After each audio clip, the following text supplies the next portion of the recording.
বাজার থেকে যে কোনো জিনিস কিনুন না কেন ভ্যাট দিয়ে কিনবেন। সেটা রান্নার মশলা হোক, জুতো হোক বা জামা কাপড় হোক।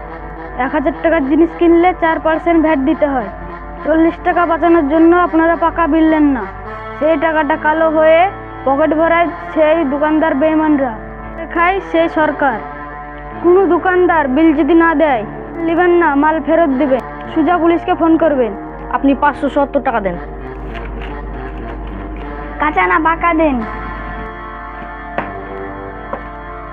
আমারটাও পাক্কি দেন না।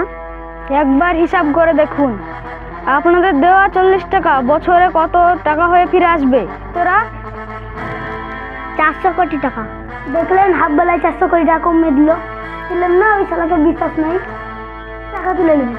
ওই সুকেশটা ভিতরে দেখায়।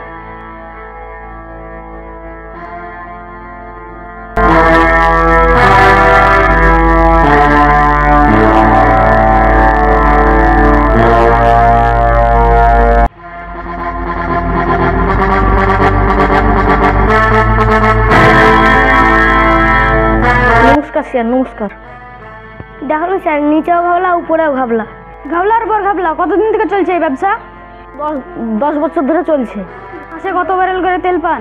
মাসে 10 ব্যারেল করে পাই স্যার। মাসে কত লিটার তেল হয়? Sir 2000 litre. 2000 লিটার ঘাবলা। এক বছরে 2400 লিটার ঘাবলা। 10 বছরে তুই এত মাল ঝেড়েছিস, তোর পাবলিক যদি তোর মাংকে বাড়ায় তুই কি করবি? ডাক তোর মালিককে, তোর মালিক করতেছে ডাক।